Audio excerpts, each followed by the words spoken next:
Salut la team! L'Olympique Lyonnais s'incline 1-0 face au Paris Saint-Germain. Une défaite, certes, mais pas sans combattre. On en parle tout de suite. T'es sur JS Team OL. Si la vidéo te plaît, n'oublie pas de t'abonner en bas et de lâcher le petit pouce bleu. Allez, c'est parti, let's go!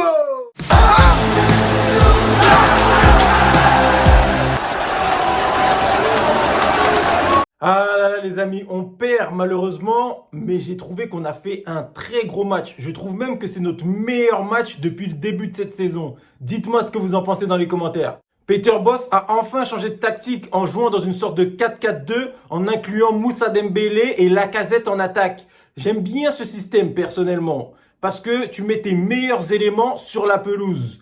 Mais pourquoi le faire maintenant face au Paris Saint-Germain? Pourquoi ne pas l'avoir testé avant face à Ajaccio, face à Troyes ou face à Auxerre? Tu joues contre la plus grosse équipe de Ligue 1, tu l'as senti dans la première mi-temps, même dans tout le match. Il n'y avait pas d'automatisme entre les joueurs. Les joueurs savaient se placer parce que c'est des professionnels et quand même, tu vois. Mais ils n'étaient pas habitués à jouer ensemble dans ce système-là. Et on va commencer avec Anthony Lopez. Je lui mettrai un carton vert. J'ai trouvé qu'il a fait un match énorme. Il était bondissant, il a fait des parades décisives. Il motivait ses partenaires, il motivait le public. Et à un moment donné, j'ai une image en tête, le coup franc de Messi, où la balle elle part quasiment en pleine lucarne. Il va la chercher dans les airs d'une main ferme. On continue avec notre charnière centrale. Je leur mettrai un double carton vert. Castello Luqueba a fait un bon match dans l'ensemble, mais mention spéciale à Thiago Mendes.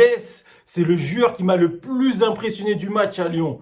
Oh là là, le match qu'il a fait, il interceptait les ballons, ses duels en 1 contre 1, des fois il se retrouvait avec Mbappé, il gagnait son duel, des fois il était en 2 contre 1, il arrivait à bien se placer entre les lignes, il était solide, il gagnait les duels de la tête.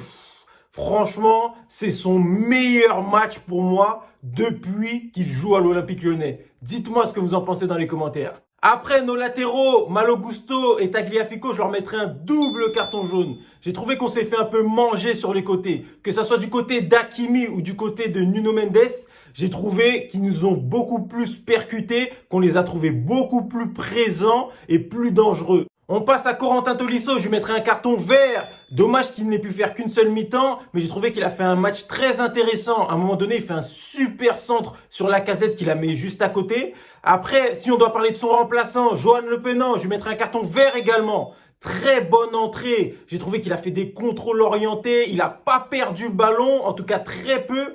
Dans ses passes, il était juste par rapport au match du niveau que c'était, le Paris Saint-Germain. Je vous rappelle que l'année dernière, il jouait en Ligue 2 encore. Après, Maxence Cacré, je lui mettrai un carton jaune. Dans l'ensemble, j'ai trouvé qu'il a fait un match moyen. J'ai trouvé moins présent que sur les matchs précédents. Après, attention, il y a des clients en face. Mais j'ai trouvé beaucoup courir et j'ai encore en travers de la gorge. En deuxième mi-temps, on avait une belle contre-attaque. Et il se trompe, peut-être un manque de lucidité. Il fait la passe à Lacazette, alors qu'il y a plein d'autres choix à faire. Ensuite, Karl Toko Ekambi, je lui mettrai un carton rouge. Je suis peut-être un peu sévère, les gars, mais je trouve que c'est un bon joueur, Karl Toko Ekambi, mais il n'a pas le niveau de ces matchs-là. C'est pas un joueur de Ligue des Champions et tu le vois, il avait les pieds lourds un peu techniquement. Des fois, il faisait un peu trop de touches de balle ou il n'était pas très précis dans ses passes. On passe à Tété, je lui mettrai un carton jaune. J'ai pas trouvé qu'il ait fait un mauvais match spécialement, mais il a essayé beaucoup de passer par des dribbles face à Nuno Mendes et il a gagné aucun duel face à lui. À chaque fois, il essayait de percuter sur le côté, mais il n'y arrivait pas.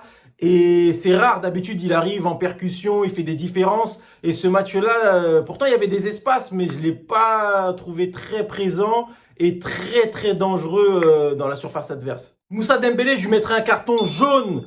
Pareil que Karl Toko Ekambi, j'ai trouvé qu'il avait les pieds lourds et je trouve qu'il n'a pas le niveau de ces matchs-là. Il a eu quelques frappes où il a tiré dans les airs, il a eu une autre frappe où il a tiré à côté. Tu sentais que ça allait trop vite pour son niveau de jeu. En tout cas, c'est mon impression. Et pour finir, Alexandre Lacazette, je lui mettrai un carton vert. J'ai trouvé qu'il a fait un match énorme. Il lui manquait juste le but de la tête pour faire un match parfait. Il était devant, il était derrière, il était au milieu de terrain. Tu voyais récupérer des ballons dans notre surface de réparation. Il faisait des petites passes, il échangeait avec les défenseurs au milieu de terrain. À un moment donné, il a dribblé Sergio Ramos. Il a mis par terre Marco Verratti, il enchaîne avec une frappe. Et franchement, il a fait un match exceptionnel. Au niveau des remplaçants, j'ai trouvé qu'ils ont tous fait une bonne entrée. Ils ont donné beaucoup d'énergie, ils ont beaucoup couru au pressing, à la perte de balle. Et ça, je pense que c'est une bonne nouvelle pour la suite. Ça prouve que tout le groupe tire dans le même sens. Et j'ai hâte de voir maintenant le prochain match. J'espère vraiment qu'on va arrêter cette série de défaites et qu'on va passer sur une note positive.